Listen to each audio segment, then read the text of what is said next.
नमस्ते बच्चों, कैसे हैं जी आप सभी लोग। मुझे उम्मीद है कि आप लोग अच्छे होंगे। तो जैसा कि आप लोग जानते हो, हमने अलजेब्रा का चैप्टर नंबर 4 यानी कि फाइनेंशियल प्लानिंग को स्टार्ट किया है, जिसमें अभी तक हम क्या क्या स्टडी कर चुके हैं। तो हमने प्रैक्टिस सेट 4.1 और प्रैक्टिस सेट 4.2 को कंप्लीट कर लिया है और अभी हमें देखना है प्रैक्टिस सेट 4.3। ठीक है, तो प्रैक्टिस सेट 4.3 पे जाने के भी पहले आपको क्या करना चाहिए, ये जो सारी बेसिक चीज़ें हैं ना, इनको समझना चाहिए। ठीक है, क्योंकि इसको समझ करके अगर आप आगे जाओगे तो फिर आपको क्वेश्चंस बहुत ही आसानी से समझ में आएंगे। ठीक है, तो चलिए फिर स्टार्ट करते हैं। तो यहाँ पे देखो सबसे ऊपर क्या लिखा हुआ है बच्चों, शेयर।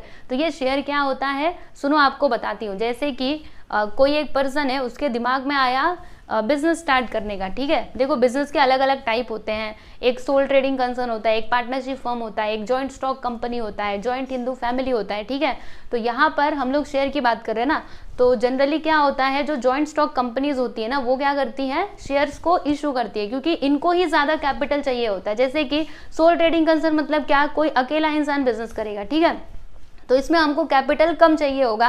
कैपिटल मतलब क्या, अगर आपको कोई बिजनेस स्टार्ट करना है अकेले, तो वहां पे आपको कम पैसे की जरूरत पड़ेगी ना। तो वो पैसे तो हम लोग क्या कर सकते हैं, हमारे पास से ही जो हमारी रिक्वायरमेंट है वो पूरी हो जाएगी, समझे कि नहीं। लेकिन अगर मैं जॉइंट स्टॉक कंपनी की बात करूं तो यहाँ पे ज्यादा कैपिटल चाहिए होता है बिजनेस को चलाने के लिए। ओके, तो इसके लिए जो कंपनीज होती है ना, वो क्या करती हैं, मार्केट में शेयर्स को इशू करती है। जैसे कि एग्जांपल के लिए हम लोग समझते हैं, कोई एक कंपनी है जिसको 1 लाख रुपए कैपिटल चाहिए। कितना पैसा चाहिए बोलो, 1 लाख रुपए चाहिए। ठीक है, अब ये 1 लाख रुपए अगर वो किसी एक पर्सन से मांगे, ठीक है, तो उसको मतलब वो जो सामने वाला इंसान है उसको देने के लिए भारी पड़ेगा, कोई 1 लाख रुपए दे भी नहीं पाएगा, है ना। तो इसके लिए कंपनीज क्या करती हैं पता है आपको, शेयर्स इशू करती है। वो जो 1 लाख रुपए है ना, उसको वो कैसे पूरा करेंगे, ये जो 1 लाख है उसको छोटे छोटे टुकड़ों में बांट देते हैं। चलो आपको समझाती हूँ। जैसे कि हमें चाहिए 1 लाख रुपए, ठीक है, 1 लाख रुपए हमको चाहिए। अब 1 लाख रुपए कोई एक इंसान तो दे नहीं सकता, तो हम क्या करेंगे, इस 1 लाख को छोटे छोटे टुकड़ों में बांट देंगे। तो क्या किया हमने पता है आपको, ये जो 1 लाख है ना, इसको इसमें हमने इसको 10-10 रुपए में इस प्रकार से बांट दिया। ठीक है, यानी हम क्या करेंगे, 10-10 रुपए का ना ये शेयर इशू करेंगे। ठीक है, तो फिर हमको कितना शेयर इशू करना पड़ेगा, अगर हमको 1 लाख रुपए चाहिए तो कितना शेयर इशू करना पड़ेगा, ये कैसे पता चलेगा। चलो डिवाइड करके देखते हैं। 10 से इसको डिवाइड करो बच्चों, कितना आएगा, 10,000। यानी कि हमें क्या करना पड़ेगा, मार्केट में ना 10,000 शेयर्स को इशू करना पड़ेगा अगर हमको 1 लाख रुपए चाहिए तो। ठीक है, हमने शेयर्स का प्राइस क्या रखा है बच्चों, 10 रुपए। ठीक है, मतलब ये शेयर होता क्या है, ये एक डॉक्यूमेंट होता है। जैसे कि आपने किसी कंपनी का शेयर परचेस किया, ठीक है, तो आपको एक डॉक्यूमेंट मिलता है कि हाँ आपने, आपका नाम ये है और आपने क्या किया है, कंपनी का ये शेयर परचेस किया है। ठीक है, तो वो एक सर्टिफिकेट जैसा होता है, समझे। तो देखो यहाँ पे मैं आपको क्या बताना चाहती हूँ, हमने क्या किया, मुझे 1 लाख रुपए चाहिए। अब 1 लाख रुपए कोई एक इंसान दे नहीं सकता, तो इसके लिए मैंने क्या किया, इसको छोटे छोटे टुकड़ों में बांट दिया। कितने टुकड़ों में, तो 10,000 टुकड़ों में। ठीक है, समझ में आया। तो ये जो 10,000 में से एक रहेगा ना, एक शेयर, ठीक है, 10,000 शेयर्स मैंने क्या किए, इसको डिवाइड कर दिए 10,000 शेयर्स में। ठीक है, तो एक शेयर का प्राइस मैंने कितना रखा है बच्चों, 10 रुपए रखा है। ठीक है, तो जब क्या होगा, ये जो सारे शेयर्स है अगर ये मार्केट में क्या हो जाएंगे, बिक जाएंगे, यानी सब लोग इसको खरीद लेंगे, तो फिर जो मुझे 1 लाख रुपए चाहिए था वो मुझे मिल जाएगा। समझा कि नहीं आपको। तो शेयर क्या होता है, ये एक डॉक्यूमेंट होता है। शेयर्स को जनरली जॉइंट स्टॉक जो कंपनीज होती है वो क्या करती है, मार्केट में इशू करती है। किस लिए करती है वो भी मैंने आपको बता दिया, अपने एडिशनल कैपिटल को, उनके जो कैपिटल की रिक्वायरमेंट है उसको पूरा करने के लिए वो लोग क्या करते हैं, शेयर्स को इशू करते हैं। क्लियर है आपको, समझा। अभी जब आप क्लास 11th में जाओगे ना, तो वहां पे आपको बहुत ही डिटेल में ये शेयर्स के बारे में पढ़ने के लिए मिलेगा। शेयर्स के अलग अलग टाइप्स होते हैं। ठीक है, तो अभी आपको यहाँ पे उतना सब कुछ नहीं सीखना है, बस इतना ही सीखना है। शेयर मतलब एक डॉक्यूमेंट होता है जो जॉइंट स्टॉक कंपनीज इशू करती है और उनको हम लोग क्या करते हैं, परचेस करते हैं। ठीक है, क्लियर। तो ये है आपका शेयर। अब चलो यहाँ पे नेक्स्ट हम किसकी बात करेंगे, शेयर होल्डर। अब ये शेयर होल्डर कौन होता है, तो जो शेयर्स को परचेस करता है उसको हम लोग कहते हैं शेयर होल्डर। जैसे कि मैंने किसी कंपनी का शेयर परचेस कर लिया, तो मैं क्या हूँ, शेयर होल्डर, क्योंकि मैंने क्या किया है, शेयर को परचेस किया है। कितना सिंपल है ना, जिसने शेयर खरीदा वो कहलाएगा शेयर होल्डर। ठीक है, आगे देखते हैं। अगला यहाँ पे क्या है बच्चों, स्टॉक एक्सचेंज। अब ये क्या होता है, तो वो मतलब स्टॉक एक्सचेंज में क्या होता है ना, जो हमारे शेयर्स होते हैं ना, की बाइंग एंड सेलिंग की जाती है, मतलब वहां पे शेयर्स को खरीदा और बेचा जाता है, उसको हम लोग क्या कहते हैं बच्चों, स्टॉक एक्सचेंज कहते हैं। यानी एक तरीके से ये आपका मार्केट होता है, शेयर मार्केट, जहां पे हम लोग शेयर्स को खरीदते हैं और बेचते हैं, ठीक है। तो ये हो गया स्टॉक एक्सचेंज। फिर यहाँ पे अगला है फेस वैल्यू और मार्केट वैल्यू। अब ये क्या होता है, तो देखो जैसे कि मैंने आपको बताया शेयर आपका एक सर्टिफिकेट होता है, ठीक है। तो वो शेयर सर्टिफिकेट के ऊपर जो प्राइस लिखा हुआ रहता है, ठीक है, जैसे कोई शेयर सर्टिफिकेट है उसके ऊपर लिखा हुआ है 10 रुपये, कितना लिखा है 10 रुपये, जैसे मैंने यहाँ पे लिया था ना, समझ लो ये आपका सर्टिफिकेट है, ये इसके ऊपर 10 रुपये लिखा हुआ है, बराबर। तो ये क्या कहलाएगा, इस शेयर का फेस वैल्यू, मतलब इस शेयर का फेस वैल्यू कितना है बच्चों 10 रुपये, यानी सर्टिफिकेट के ऊपर जो प्राइस मेंशन किया गया है वो आपका क्या है फेस वैल्यू, ठीक है। अब ये मार्केट वैल्यू क्या होता है, तो सुनो आपको बताती हूँ। ये जो शेयर का प्राइस है ना वो फिक्स नहीं रहता है, वो क्या होता है वो चेंज होते रहता है। इसका फेस वैल्यू तो फिक्स रहेगा क्योंकि वो उस सर्टिफिकेट के ऊपर मेंशन किया गया है, ठीक है। लेकिन ये जो शेयर का प्राइस है ना वो क्या होता है मार्केट के हिसाब से चेंज होता रहता है, ठीक है। मार्केट में अगर तेजी आ जाएगी तो जो शेयर है ना उसका प्राइस बढ़ जाता है, लेकिन अगर जहाँ पे कमी आ जाएगी तो फिर क्या होगा, तो ये जो मार्केट वैल्यू रहेगा शेयर का वो कम हो जाएगा। समझ में आ रहा है, यानी मार्केट के हिसाब से क्या होता है शेयर के प्राइसेस में चेंजेस होते रहते हैं, उसी को हम लोग क्या कहते हैं बच्चों मार्केट वैल्यू। यानी मार्केट में क्या चल रहा है उसके हिसाब से जो शेयर के प्राइस में चेंजेस होते हैं उसी को हम लोग मार्केट वैल्यू कहते हैं। क्लियर, समझा ना आपको। फेस वैल्यू अलग है और मार्केट वैल्यू अलग है, ठीक है। फेस वैल्यू मतलब क्या, शेयर को इशू करते टाइम पे कंपनी ने जो रेट डिसाइड किया था वो आपका फेस वैल्यू है जो आपके सर्टिफिकेट के ऊपर लिखा रहता है। लेकिन मार्केट वैल्यू मतलब वो क्या होता है फ्लेक्सिबल होता है, यानी वो चेंज होते रहता है, ठीक है। क्लियर है ना, ये वाला पॉइंट भी समझा आपको अच्छे से। अब चलो यहाँ पे डिविडेंड की बात करते हैं बच्चों। अब ये डिविडेंड क्या होता है, तो देखो अगर आप किसी कंपनी का शेयर खरीदोगे तो ऐसे ही खरीद लोगे, ऐसे ही, कुछ मतलब नहीं आपको उससे, जी नहीं। हम लोग शेयर किस लिए खरीदते हैं, ताकि हमें कुछ ना कुछ तो रिटर्न में मिले, ठीक है। तो देखो ये शेयर हमने खरीदा तो इसके बदले में जो हमको पैसा मिल रहा है, ठीक है, जो हमको कंपनी क्या करेगी, हमको पैसा देगी, क्योंकि हमने क्या किया है, कहीं ना कहीं कंपनी को कैपिटल दिया ना, एक तरीके से हमारा पैसा उसको दिया है, तो उसके बदले में हमको कुछ ना कुछ रिटर्न में मिलेगा। तो जो रिटर्न में आपको मिलता है उसी को हम लोग क्या कहते हैं बच्चों, डिविडेंड कहते हैं, ठीक है। जैसे आपको एक एग्जांपल से बताती हूँ, जैसे बैंक से आप लोग लोन लेते हो तो क्या देते हो, इंटरेस्ट देते हो कि नहीं। तो एक तरीके से आप समझो कि आपने जो कंपनी में अपना पैसा लगाया है, ठीक है, उसका इंटरेस्ट आपको मिल रहा है। ये एक्चुअल में इंटरेस्ट नहीं होता है, लेकिन बस आपको समझाने के लिए, डिविडेंड मतलब क्या, वो शेयर के बदले में आपको क्या रिटर्न में मिल रहा है उसको हम लोग डिविडेंड कहते हैं, ठीक है। आपको जो भी पैसा मिलता है वो कहलाता है डिविडेंड। क्लियर है ना। तो ये सारे पॉइंट्स आपको क्लियर हुए कि नहीं, शेयर का मतलब क्या होता है, फिर share holder, stock exchange, face value, market value और डिविडेंड। अभी हम लोग नेक्स्ट यहाँ पे किसकी बात करेंगे बच्चों, तो comparison of face value and market value. देखो आपको बताती हूँ, जैसे यहाँ पे 3 कंडीशंस दिए गए हैं। पहला कंडीशन क्या है, if market value is greater than face value, यानी जब मार्केट वैल्यू क्या होता है ज्यादा होता है, फेस वैल्यू कम होता है, तो फिर वहां पे उस टाइम पे आप क्या बोलोगे, आपका जो शेयर है ना वो किस पे है, प्रीमियम पे है, ठीक है, शेयर एट प्रीमियम। जब मार्केट वैल्यू ज्यादा होगा और फेस वैल्यू क्या होगा बच्चों, कम होगा, तो फिर आप क्या बोलोगे, शेयर आपका किस पे है, प्रीमियम पे है। लेकिन अगर दोनों भी इक्वल है, मार्केट वैल्यू और फेस वैल्यू दोनों के दोनों इक्वल, तो फिर ऐसे कंडीशन में आप क्या बोलोगे, जो आपका शेयर है वो किस पे है, एट पार, ठीक है। और अगर ऐसा होगा मार्केट वैल्यू कम और फेस वैल्यू ज्यादा, तो फिर आप क्या बोलोगे कि शेयर हमारा किस पे है, तो डिस्काउंट पे। क्लियर है आपको।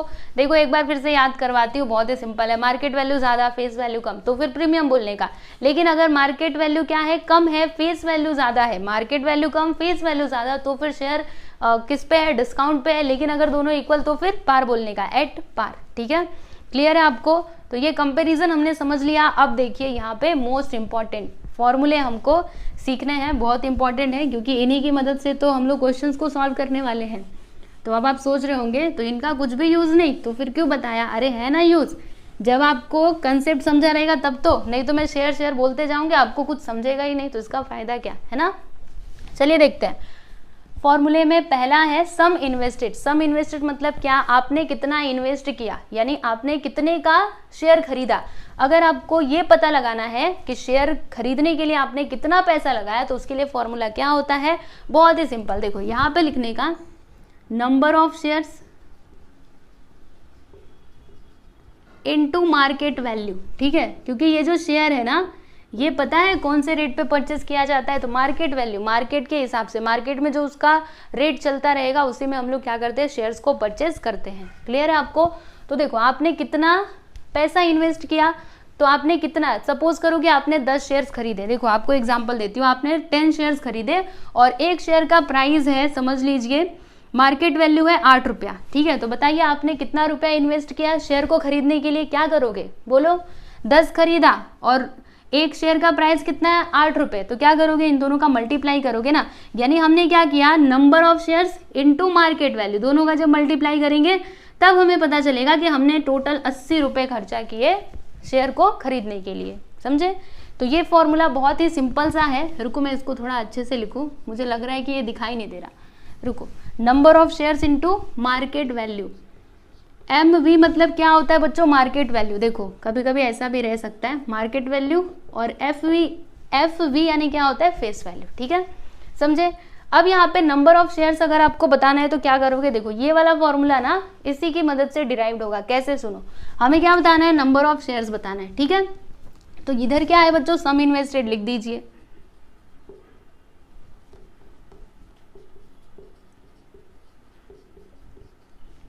फिर हमने क्या किया, ये जो मार्केट वैल्यू है ना इसको इधर ले लिया, तो जब मार्केट वैल्यू इधर आएगा तो बोलो डिवाइड में हो जाएगा ना, क्योंकि ये इधर मल्टीप्लाई में है, तो इधर नीचे क्या आएगा बच्चों, MV यानी कि मार्केट वैल्यू। ठीक है, तो number of shares is equal to, formula क्या होता है, sum invested upon market value. ठीक, अगला देखते हैं। अब अगर आपको डिविडेंड पता लगाना है कि आपका डिविडेंड कितना होगा, तो ये आप कैसे पता लगाओगे, सुनो आपको बताती हूँ। देखो ये जो डिविडेंड होता है ना उसका एक रेट होता है, रेट ऑफ डिविडेंड, जो परसेंटेज में होता है, आप जानते ही हो ये जो रेट है, रेट ऑफ इंटरेस्ट, ये सारी चीज़ें परसेंटेज में होती हैं। तो क्या करना होता है, देखो यहाँ पे लिखने का परसेंटेज ऑफ डिविडेंड, मतलब डिविडेंड का परसेंटेज आपको क्वेश्चन में दिया रहेगा, चिंता मत करो, ये सब हमको अपने मन से नहीं लिखना, सारी इन्फॉर्मेशन क्वेश्चन में दी रहेगी। ठीक है, बस आपको इन्फॉर्मेशन देखना है, फॉर्मूला यूज करना है, बाकी कुछ नहीं, एकदम आसान। ठीक है, तो यहाँ पे इसका फॉर्मूला क्या होता है बच्चों, रेट ऑफ डिविडेंड इनटू क्या आएगा यहाँ पे, मार्केट वैल्यू, नहीं फेस वैल्यू आएगा। समझे? याद रखना हमेशा जो आपका डिविडेंड है ना वो किसके ऊपर कैलकुलेट किया जाता है, तो फेस वैल्यू के ऊपर। ठीक है, याद रखना है आपको, ऐसा नहीं कि आपने मार्केट वैल्यू में शेयर्स को खरीदा तो आपको उसके ऊपर डिविडेंड मिलेगा, बिल्कुल भी नहीं। डिविडेंड किसके ऊपर मिलता है, तो फेस वैल्यू के ऊपर। समझे? फेस वैल्यू कितना है उसके हिसाब से आपको डिविडेंड दिया जाएगा। तो डिविडेंड निकालने का फॉर्मूला बोलना, परसेंटेज ऑफ डिविडेंड मतलब rate of dividend into face value. अब यहाँ पे लास्ट में एक और फॉर्मूला है, रेट ऑफ रिटर्न। अगर आपको रेट ऑफ रिटर्न निकालना है तो फिर क्या होता है, उसके लिए फॉर्मूला आपके सामने लिखा हुआ है, देख सकते हो क्या है, डिविडेंड इनकम, डिविडेंड का इनकम अपॉन सम इन्वेस्टेड। तो ये फॉर्मूले का यूज करके आपको डिविडेंड इनकम भी मिल जाएगा ये फॉर्मूले से, और सम इन्वेस्टेड यहाँ से आपको मिल जाएगा। ठीक है, यानी रेट ऑफ रिटर्न अगर आपको बताना है तो आपके पास ये होना चाहिए, ये होना चाहिए। कैसे मिलेगा, तो फॉर्मूले की मदद से मिलेगा। ठीक है, तो ये 4 फॉर्मूले आप लोगों को याद रखने हैं बच्चों, और यहाँ पे मैंने आपको ये जो सारे कंसेप्ट बताए इन्हें भी आप लोगों को ध्यान में रखना है। ठीक है, तो सारी चीज़ें अगर आपको अच्छे से समझ में आ गई हैं तो हम लोग प्रैक्टिस सेट 4.3 पे जा सकते हैं। तो क्या बोलते हो, चला जाए? चलिए फिर चलते हैं हम लोग प्रैक्टिस सेट 4.3 पे। चलिए अभी प्रैक्टिस सेट 4.3 को हम स्टार्ट करते हैं। तो यहाँ पर देखिए बच्चों, प्रैक्टिस सेट 4.3 का पहला क्वेश्चन दिया गया है, complete the following table by writing suitable numbers and words. यानी हमें क्या करना है, ये जो टेबल आपको दिखाई दे रहा है ना बच्चों, इसे हमें कंप्लीट करना है। ठीक है, तो ये टेबल आप कब कंप्लीट कर पाओगे, जब आपको एक बात पता रहेगी तब। जो मैंने आपको अभी अभी पीछे बताया था, आपका जो शेयर है वो पार पे कब होता है, जब मार्केट वैल्यू और फेस वैल्यू दोनों जब बराबर होते हैं, इक्वल होते हैं, तो फिर हम क्या कहते हैं, शेयर किस पे है, एट पार। ठीक है, लेकिन अगर मार्केट वैल्यू कम होता है, फेस वैल्यू ज्यादा होता है, याद रखना मार्केट वैल्यू कम हो गया, फेस वैल्यू ज्यादा, तो फिर आपका शेयर होता है डिस्काउंट पे। और जब भी मार्केट वैल्यू ज्यादा और फेस वैल्यू कम होता है तो फिर आपका शेयर होता है प्रीमियम पे। ठीक है, डिस्काउंट हमको कब मिलता है, जब मतलब डिस्काउंट जब हमको दिया जाता है तो जो हमारा प्राइस है वो कम हो जाता है। ठीक है, तो आप ऐसा याद रखो, जब भी मार्केट वैल्यू कम हुआ ना, यानी आपको डिस्काउंट मिल रहा है। जैसे फेस वैल्यू है कितना, 10 रुपये, और मार्केट वैल्यू है 8 रुपये, तो यहाँ पे क्या है, मार्केट वैल्यू कम है ना, यानी हमारा शेयर किस पे होगा, डिस्काउंट पे होगा, ठीक है। और जब भी बढ़ा तो जैसे कि मार्केट वैल्यू 12 और जो फेस वैल्यू है वो है 10 रुपये, तो यहाँ पे मार्केट वैल्यू ज़्यादा है, तो फिर आप क्या बोलोगे, शेयर हमारा किस पे है, तो प्रीमियम पे है। पार मतलब दोनों बराबर रहने चाहिए, ठीक है। तो चलिए फिर इसको हम लोग कंप्लीट करते हैं। तो देखो बच्चों, यहाँ पे ये सीरियल नंबर दिया गया है, यहाँ पे फेस वैल्यू, यहाँ पे बताया गया है कि शेयर किस पे है, पार पे, प्रीमियम पे या फिर डिस्काउंट पे, फिर यहाँ पे मार्केट वैल्यू है, ठीक है। तो अब देखो यहाँ पे कोई शेयर है जिसका प्राइस कितना है, 100 रुपये, फेस वैल्यू, ठीक है, ये फेस वैल्यू है। और जो आपका शेयर है ना वो किस पे है बच्चों, शेयर इज एट पार, पार पे है। तो जब भी शेयर पार पे होता है तो फिर face value and market value दोनों क्या होते हैं, इक्वल होते हैं, ठीक है। तो अगर फेस वैल्यू 100 है तो मार्केट वैल्यू भी कितना होगा बच्चों, यस, आपका आंसर चाहिए, बताइए। एट पार मतलब क्या, दोनों इक्वल, तो अगर ये 100 तो ये भी कितना होगा, यस, वेरी गुड, 100। तो यहाँ पे हम लोग सीधे सीधे 100 रुपीज़ लिख देंगे, ठीक है। समझ में आया ना कैसे किया, इसको अच्छे से अंडरलाइन कर दो, देखो, यस।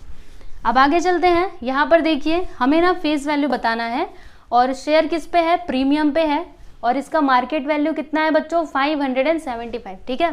तो ये जो आपका शेयर है ना वो कितने से प्रीमियम पे है, तो 500 रुपये से, ठीक है, मतलब 500 रुपये से ये ज़्यादा है, ठीक है। समझ में आ रहा है कि नहीं, जैसे रुको मैं आपको बताती हूँ, इधर पहले लिखने दो।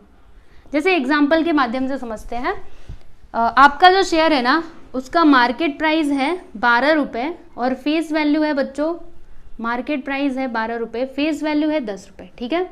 तो यहाँ पे देखो मार्केट वैल्यू क्या है, ज़्यादा, मतलब हमको समझ में आया कि हमारा शेयर किस पे है, प्रीमियम पे है, ठीक है, इतनी बात समझे। लेकिन कितने रुपए से प्रीमियम पे है, तो फेस वैल्यू इसका 10 और मार्केट वैल्यू 12, तो 12 में से 10 को माइनस कर दो, 2, यानी जो हमारा शेयर है ना वो 2 रुपये से क्या है, प्रीमियम पे है, ठीक है, समझे कि नहीं। तो अब देखो यहाँ पे क्या दिया गया है, प्रीमियम ₹500, यानी वो जो आपका शेयर है ना वो 500 रुपये से क्या है, प्रीमियम पे है, यानी इसका फेस वैल्यू कितना होगा, बताना ज़रा कितना होगा। तो इसमें कितना प्लस करोगे तो 575 होगा, 75 रुपीज़, यानी फेस वैल्यू कितना हो जाएगा बच्चों, 75, है ना।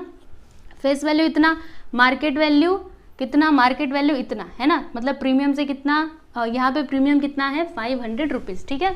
और इन दोनों को देखो जब भी हम प्लस करेंगे ना तो कितना आएगा, 575, समझे, समझा ना आपको अच्छे से कैसे किया हमने।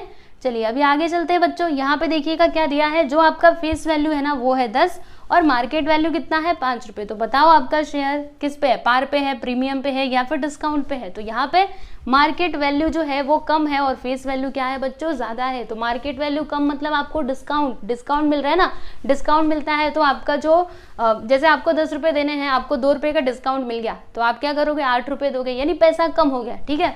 तो यहाँ पे देखो वो शेयर का प्राइस तो इतना है, लेकिन जब आप खरीदोगे ना तो मार्केट वैल्यू के हिसाब से खरीदोगे तो आपको कितना देना पड़ेगा, 5 रुपये ही देना पड़ेगा, यानी 5 रुपये का आपको क्या मिल गया बच्चों, डिस्काउंट मिल गया, ठीक है। तो यहाँ पे शेयर किस पे है, डिस्काउंट पे है, तो हम लोग यहाँ पे सीधे सीधे लिख देंगे डिस्काउंट। चलिए आप लोग भी लिख लीजिए इसको, आसान था कि नहीं, ये टेबल आसानी लगा होगा आप लोग को, है ना। तो यहाँ पे हमने ये जो क्वेश्चन नंबर 1 है ना बच्चों इसको कंप्लीट कर लिया है और मुझे पूरी उम्मीद है कि आप लोग को ये क्वेश्चन समझ में आया ही होगा, ठीक है। तो अभी हम लोग बस यहीं पे रुकते हैं, अभी भी आगे बहुत सारे क्वेश्चंस हैं, 6 क्वेश्चंस हैं, ठीक है। तो उनको हम लोग नेक्स्ट वीडियो में सॉल्व करेंगे, यानी क्वेश्चन नंबर 2 से लेकर के 6 तक के क्वेश्चन को अगले वीडियो में सॉल्व करेंगे, जिसका लिंक मैं आप लोग को डिस्क्रिप्शन में भी दे दूंगी, ठीक है। तो सुनो, अगले वीडियो में जब भी आप पढ़ने के लिए आना ना तो वो जो फॉर्मूले मैंने आपको लिख करके दिए ना, प्लीज़ आप उनको अच्छे से याद करके आइएगा, या फिर ऑप्शन नहीं, आपको याद करके आना ही है, ठीक है। तो आप उसको याद करके आइएगा, तब जाके आपको क्वेश्चंस अच्छे से समझ में आएंगे, ओके।